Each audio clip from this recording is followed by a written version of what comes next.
So I just finished watching the movie Labake Olododo. It's been one of my most anticipated movies of the year. I missed it when it was in cinema because when I found out that there's a new Nollywood streaming platform called Kava and this movie was going to be on it, I was like immediately sign me up. Immediately sign me up.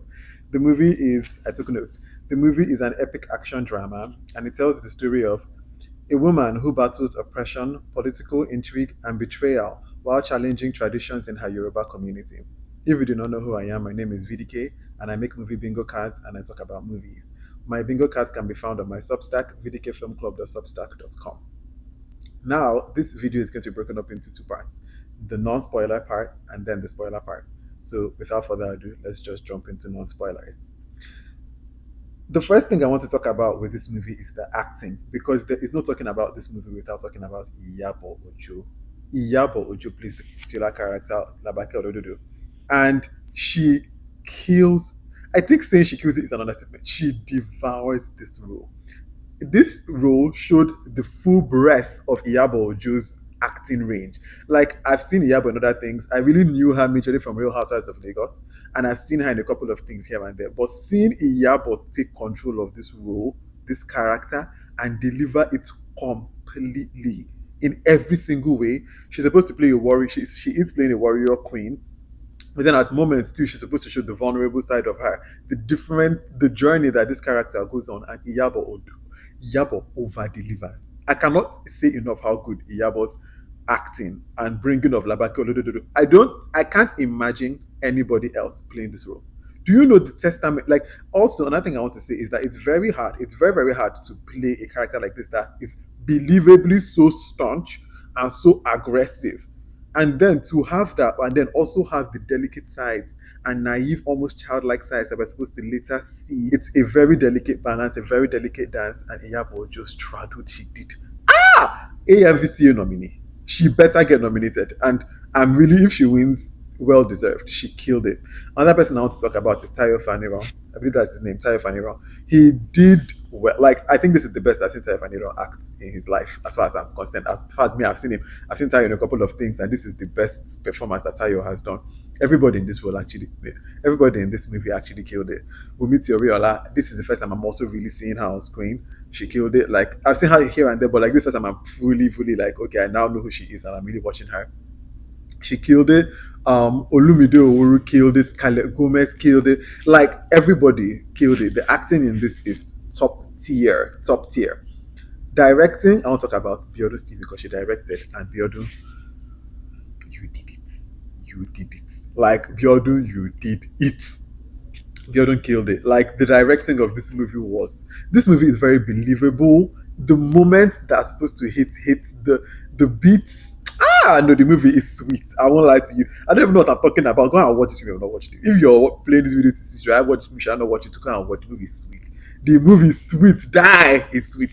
The next thing I'll talk about, okay, is CGI and props because I saw kind of a discourse, and I want to quickly talk about this because it was in the trailer. If you've watched the trailer and in the movie, there's a part in the trailer where Iyabo Ojo, she rips off her shirt and you can see a breastplate. And there was so much discourse, and there is still so much discourse around was that, like, why would she use a breastplate? It doesn't feel as real. I want to talk about that. I want to just say that, like, we should know that props are there for a reason. Like, if an actress doesn't want to show her breast, that is why the breastplate exists. To tell the story, if this character is supposed to rip her shirt and expose her breast, but an actress doesn't feel uncomfortable with doing that, you give her a breastplate. It's not a big deal. It doesn't make a performance less brave or less bold as far as I'm concerned. Because there's people that believe that you need to really commit your all to it, like physically, your physical body. And I believe that and I agree 100%. But I also really think all of this is parenthesis in service of the story. I think in the movie when it does happen, you understand why the character is ripping off her shirt, but you also go, I guess, yeah, but they want to show her breast. But is it that relevant? You see what the character is meant to be doing, and that is what you're meant to be watching. I don't think that discourse. I just think let people use props for what they're meant to be used for. Another thing too is that of course the CGI in some places might not be perfect, but it tells the story. All these things are tools. We are not really sometimes always trying to do the most realistic. We are not really trying to go for like Marvel. This is Labake Olododo. She put so much money into this movie. You can tell that attention, time, details, money was put into this movie in the set creation. a whirlwind is not really whirlwinding in the most natural or most realistic whirlwind I've ever seen, is that really my headache? No. So I think sometimes too in movie criticism, that when you're watching stuff, also know what you watch out for. Because I really coming to watch an actual whirlwind, then kind of watching that geo while. But if you want to know that, like, okay, a whirlwind happens, you see a whirlwind, and for the story you move on, then that is a different thing. And I think it's time that we have that conversation, because some people really act like a movie needs to be hyper reality. Like I'm watching a Nat Geo while it's a movie, it's fiction. Let the tools be used to tell the story people want to tell. That's what I want to say about that. Back to the movie, the soundtrack and the score, they did original music as well at some points in this movie. It really reminds you of classic Nollywood, Labake Olododo, those types of songs. And I think it did a good job. I think it added to the movie. The sound is good as well. Like there wasn't any point that I was like, oh, this microphone, oh, this sound, like the sound was good. The pacing, the movie is 2 hours and 21 minutes. It's a long film. I think there was a point like an hour into the movie that I was like, whoa, this film done day long. It's kind of dragging a little bit, but it quickly now kind of like enters into the second act in a way that by the end of the movie, you can understand why the film is the length. By the end of the movie, all the plot lines tied together, everything walks towards the destination, and by the end, it's a very satisfying story. It's an epic story. It's a big story. There's so much that happened. It's a full life of Labake Olododo kind of story. Like it's very rich. So the movie is sweet. I'm not gonna give you. Uh, who is this movie for? Anybody that likes good films, and also if you just love Nollywood, you love a good epic, you love.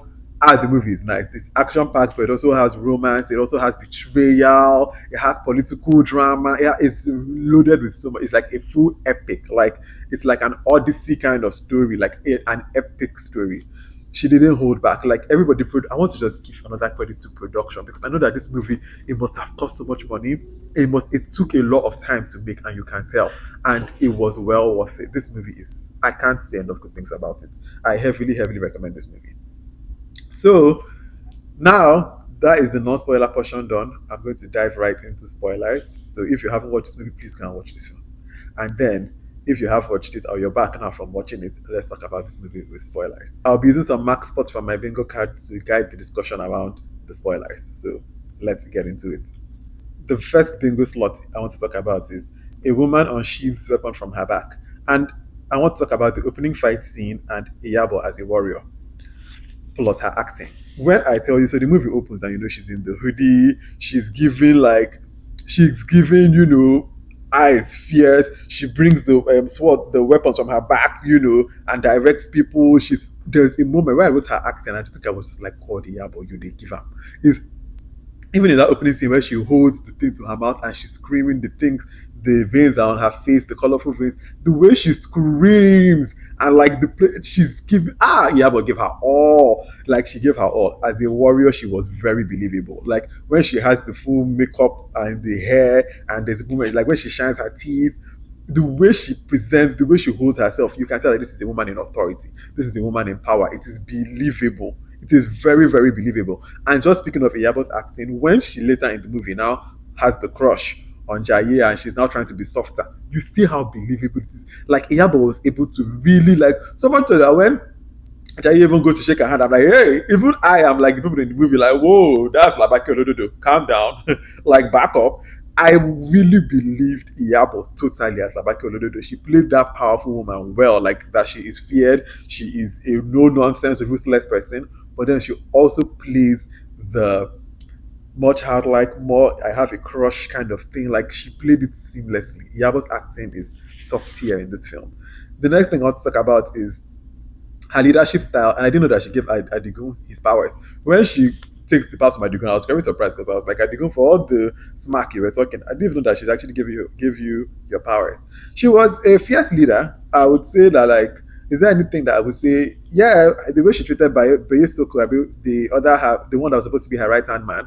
Maybe she's truly. I don't know why she was so pressed on Adigun being her right hand man when Adigun was so, you know, I think she was giving it to the other guy, but and I guess that's what makes the other guy angry towards the end of the movie. This movie, by the way, reminded me of a book I read called Sanya. Like if you haven't read Sanya, it's a very like kind of epic story as well about a woman that's a powerful woman. So just book recommendation in case you're also a reader and you want books like this movie. I'll recommend Sanya to you. That's a random aside, but just so you know.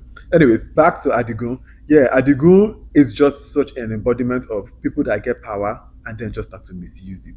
So you didn't even have the power. That is all the way Adigun was doing all his gra. I thought it was even the power na follow come. No, saying that Labake will give him the power, and he still had the audacity to even talk against, like talk back at Labake.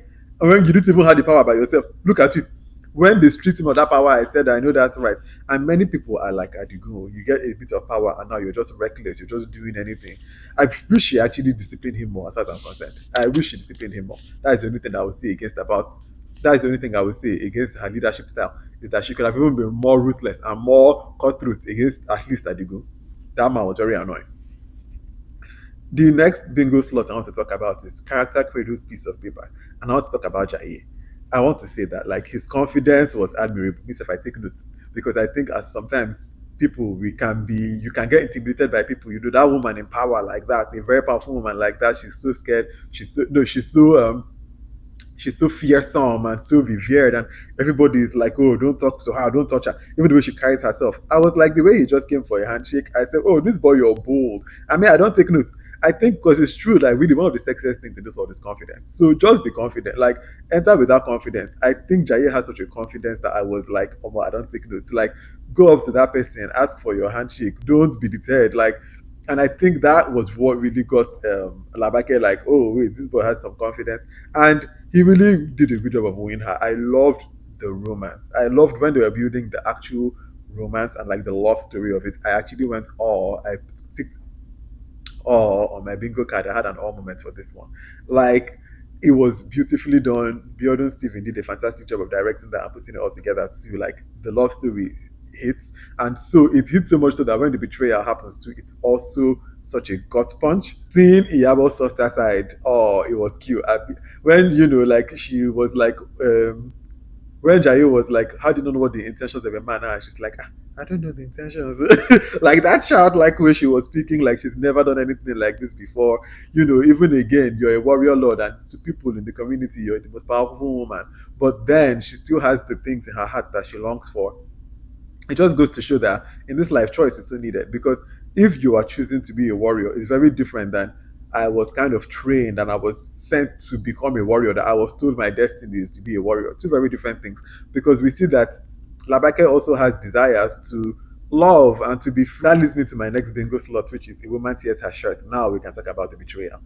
Yeah, after that love story that we see between Jaya and Labake, the betrayal, although we see the betrayal earlier on, right, when we find out that Adisawa and Jaya are working together. And before we talk about them, I want to talk about Olumide Oguru as Prince Adeyaso. He did a fantastic job. That Prince Adeyaso character is so admirable. Like I was watching it and I was like, oh, if only we had more people like this. If only we had more people in positions of power that are actually willing to do good, that are actually willing to put themselves too on the line along with the people. If we had more politicians' children that acted like this, if we had more politicians that acted like this, people that actually stand with the people and will not cower when things go wrong. If it's bad for all of us, then let all of us stand here and fight. He was so admirable, so much so that when his demise comes, it is actually very sad. And it is understandable why Adisawa is going so hard in revenging. So much so that you can kind of even understand, not even you can kind of, you fully understand and you root for Adisawa getting her revenge, because the person she's revenging for was a good man. Like Adeoso was a good man.